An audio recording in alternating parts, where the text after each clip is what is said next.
ఓం శ్రీ పరమాత్మనే నమః. శ్రీమద్భాగవత సంగ్రహము ఏకాదశ స్కందము. ఈరోజు మనం 12వ భాగం తెలుసుకుంటున్నాము. భగవద్విభూతుల గురించి భగవాను ఉద్ధవునకు చెప్పటము ఈ భాగంలో మనం తెలుసుకుంటాము. ఉద్ధవుడు భగవానుని ఇలా అడుగుతున్నాడు. భగవాన్, నీవు సర్వలోక మహేశ్వరుడవు.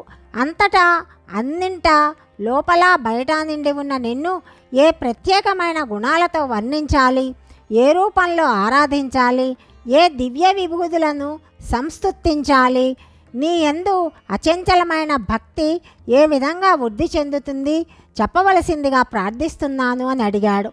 భగవాను ఇలా చెప్తున్నాడు. ఉద్ధవ, పూర్వము కురుక్షేత్ర రణరంగంలో అర్జునుని సందేహాలను తీర్చటానికి నేను చెప్పిన విషయాలనే నీ సందేహాలను కూడా తీర్చటానికి మళ్ళీ ఇప్పుడు చెప్తా విను. నేను ఈ విశ్వములోని సకల చరాచర జీవరాశుల్లో ప్రవేశించి వాటిని ధరించి నియమించేవాడను. వాటి యొక్క సృష్టి స్థితి లయాలను నిర్వహించేవాడను నేనే. జీవులను ఆవేశించే సత్వ రజస్తమో గుణాలు నా నుండే ఉద్భవించాయి. గొప్ప వాటిలోని గొప్పతనాన్ని, సూక్ష్మ వస్తువులందలి సూక్ష్మతను నేనే. హిరణ్య గర్భుడనైన బ్రహ్మ నా యొక్క విభూతి ప్రకాశమే. ప్రణవము అంటే ఓంకారము నా నుండే వెలువడింది. దేవతలలో ఇంద్రుడను నేను. హోమము చేయబడిన ఆహుతుల యొక్క వాహకుడైన పావకుడను అంటే అగ్నిని నేను. ద్వాదశాదిత్యులలో విష్ణువును నేను. ఏకాదశ రుద్రులలో నీలలోహితుడైన శివుడును నేను. ఉద్ధవ, నేను బ్రహ్మర్షులలో భృగువును, రాజర్షులలో మనువును, దేవర్షులలో నారదుడను, సిద్ధులలో కపిలుడను, ప్రజాపతులలో దక్షుడను, పితృదేవతలలో ఆర్యముడను, దైత్యులలో ప్రహ్లాదుడను, గోవులలో కామధేనువును, పక్షులలో గరుత్మంతుడను. అంతేకాదు ప్రతి వస్తువునందు వ్యాపించి ఉండే భగవంతుని తత్వాన్ని నేనే. ఓషధులకు నక్షత్రాలకు అధిపతి అయిన చంద్రుడును కూడా నేనే. యక్షరాక్షసులలో కుబేరుడను నేను. గజేంద్రాలలో ఐరావతాన్ని నేను. జలజీవాలకు ప్రభువైన వరుణుడను నేను. కాంతి తాపమును ఇచ్చే సూర్యుడను నేను. మనుష్యులలో రాజును, దండించేవారిలో యముడును, ఒక్క శిరస్సు గల సర్పంలో వాసుకిని, అనేక శిరస్సులు గల నాగులలో అనంతుడను నేనే. జంతువులలో సింహాన్ని నేనే అని తెలుసుకో. ఇంకా ఆశ్రమ ధర్మాలలో సన్యాసాశ్రమాన్ని నేను. వర్ణాలలో బ్రాహ్మణ వర్ణాన్ని నేను.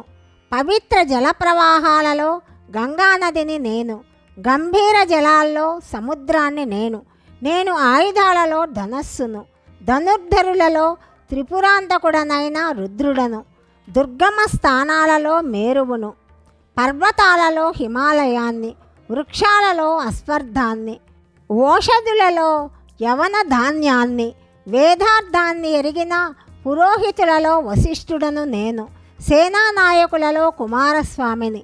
సన్మార్గ ప్రవర్తకులలో చతుర్ముఖ బ్రహ్మను నేను. యజ్ఞాలలో బ్రహ్మయజ్ఞాన్ని అంటే వేద అధ్యయనమును నేను. వ్రతాలలో అహింసా వ్రతాన్ని నేను. విద్యలలో ఆత్మవిద్యను నేను.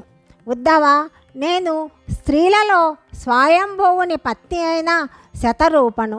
పురుషులలో స్వయంభూ మనువును. మునులలో బదరికాశ్రమంలో నుండే నారాయణుడను. బ్రహ్మచారులలో సనత్కుమారుడను. ఋతువులలో వసంతాన్ని. మాసాలలో మార్గశీర్షాన్ని. నక్షత్రాలలో అభిజిత్తును.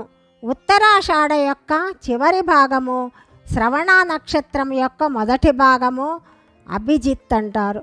యుగాల్లో కృతయుగాన్ని అయి ఉన్నాను. శీతోష్ణాది ద్వంద్వాలను సహించేవారిలో అసితుడు దేవలుడు నేనే. కవులలో శుక్రుడను.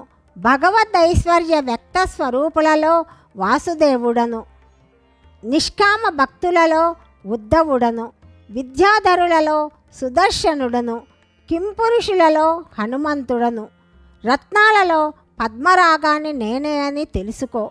ఉద్ధవ, నేను గంధర్వులలో విశ్వావసువును, సాధువులలో బలిని, అప్సరసలలో పూర్వచిత్తిని, వీరులలో అర్జునుడను, తిథులలో ఏకాదశిని, దానాలలో అన్నదానాన్ని, నరులలో వైష్ణవుడైన భాగవతోత్తముని, పర్వతాలలోని స్థిరత్వము, భూమి యొక్క గంధము, నీటి యొక్క రుచి, అగ్ని యొక్క తేజస్సు, సూర్య చంద్ర తారకల యొక్క దివ్యప్రభ, ఆకాశంలోని శబ్దము అన్నీ నా యొక్క విభూదులే.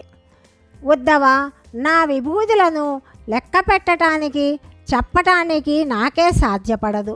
సూక్ష్మంగా చెప్పాలంటే ఎక్కడ తేజస్సు, ధైర్యము, కీర్తి, ఐశ్వర్యము, త్యాగము, సౌందర్యము, వీర్యము, ఓర్మి, విజ్ఞానము భాషిస్తూ ఉంటాయో ఆ వస్తువులు, వ్యక్తులు, విషయాలు అన్నీ నా యొక్క అంశలో సహస్రాంశము కలవని తెలుసుకో.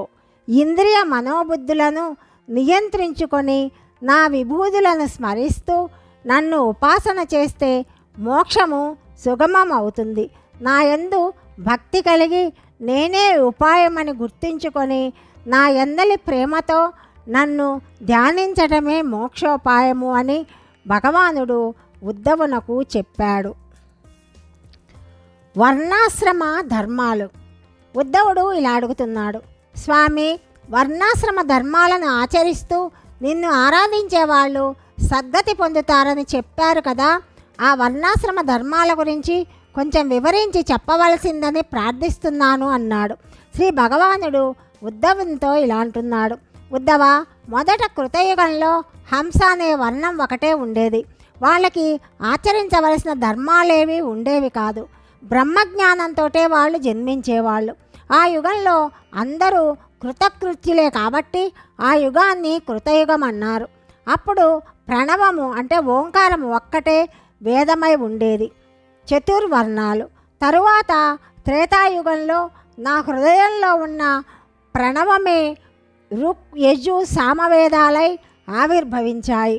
అప్పుడే హోత, అధ్వర్వుడు, ఉద్గాత అనబడే ముగ్గురు ఋత్విక్కుల చేత నిర్వహింపబడే యజ్ఞకర్మ ఆరంభమైంది. ఆ వేదాలు, యజ్ఞము కూడా నా యొక్క ప్రకాశమే. అనిరుద్ధుడు అనబడే నా యొక్క విరాట్ రూపము నుండి చతుర్ముఖ బ్రహ్మ ఉద్భవించాడు. విరాట్ పురుషుని వదనము నుండి ఉద్భవించిన మనుష్యులు జ్ఞాన సంపన్నులై అధ్యయన, ప్రవచన, విద్యావ్యాప్తి శీలురయ్యారు. వారిని విప్రులు అంటే బ్రాహ్మణులు అన్నారు. బాహుబల, శౌర్య సంపన్నులైన మనుష్యులు విరాట్ పురుషుని బాహువుల నుండి ఉద్భవించారు. శక్తి సామర్థ్యాలు, రక్షణాశక్తి కలవాళ్ళయ్యారు. వారు క్షత్రియులు అనబడ్డారు. ఊరువుల నుండి ఉద్భవించిన వారు గమనశీలురై ఉత్పత్తి, వినిమయ కార్యాశక్తులై వైశ్యులు అనబడ్డారు. శరీరం అంతటికి ఆధారమై సకల కార్యకలాపాలకు దోహదపడే పాదాల నుండి ఉద్భవించిన వాళ్ళు సేవాభావ సంపన్నులయ్యారు. వారు మిగిలిన 3 వర్గాలకు శారీరక శ్రమలో తోడ్పడ్డారు. వారు శూద్రులు అనబడ్డారు. చతురాశ్రమాలు. ఆ విరాట్ పురుషుని శరీరపు జగన భాగం నుండి గృహస్థాశ్రమము వచ్చింది. హృదయస్థానము నుండి బ్రహ్మచర్యము, వక్షస్థలము నుండి వానప్రస్థము, శిరస్థానము నుండి సన్యాసాశ్రమము కలిగాయి. వర్ణధర్మాలు. విప్రవర్ణస్థులు వ్యక్తపరిచే స్వభావాలు ముఖ్యంగా ఇలా ఉంటాయి. శమము, దమము, తపస్సు, శౌచము, సంతోషము, క్షమ, ఆర్జవము, భగవద్భక్తి, దయ, సత్యము మొదలైనవి. సత్వగుణ ప్రధానమైన ప్రవర్తన వీళ్ళకి ఉంటుంది. క్షత్రియ వర్ణస్థులు వ్యక్తపరిచే స్వభావాలు ముఖ్యంగా ఇలా ఉంటాయి. వీరు తేజస్సు, బలము, ధైర్యము, శౌర్యము, ఓరిమి, ఔదార్యము, ఉద్యమము, స్థైర్యము, ఐశ్వర్యము కలిగి ఉంటారు. వీరు రజోగుణ ప్రధానమైన ప్రవర్తన చూపుతారు. వైశ్య వర్ణస్థులో వ్యక్తపరిచే స్వభావాలు ముఖ్యంగా ఇలా ఉంటాయి. ధనార్జన యందు ఆసక్తి, దేవ బ్రాహ్మణ సేవల యందు ఆసక్తి, ఆస్తికత, దానశీలత, ఉత్పత్తి చేయాలనే పట్టుదల, దంభము లేకుండా ఉండటము మొదలైనవి. వీళ్ళలో తమోగుణంతో పాటు రజోగుణ, సత్వగుణాలు కూడా మిశ్రితమై ఉంటాయి. శూద్ర వర్ణస్థులు ముఖ్యంగా వ్యక్తపరిచే స్వభావాలు ఇలా ఉంటాయి: సేవాభావము, సహనము, అల్ప సంతృష్టి, పరోపకారత, శారీరక శ్రమను ఓర్చుకోవటము, గోవులు, బ్రాహ్మణ దైవ సేవా తత్పరత మొదలైనవి. వీళ్ళల్లో తమోగుణ ప్రకాశమే ఎక్కువగా ఉంటుంది. అన్ని వర్ణాల వాళ్ళు పాటించవలసిన సామాన్య ధర్మాలు ఇవి: అహింస, సత్యవచనము, చౌర్యము లేకుండుట, సర్వభూత హితాభిలాష, కామక్రోధాలు లేకుండటము మొదలైనవి. ఆశ్రమ ధర్మాల గురించి ఉద్ధవునకు భగవాన్ చెప్పటము తదుపరి భాగంలో తెలుసుకుందాం. సర్వం శ్రీకృష్ణార్పణమస్తు.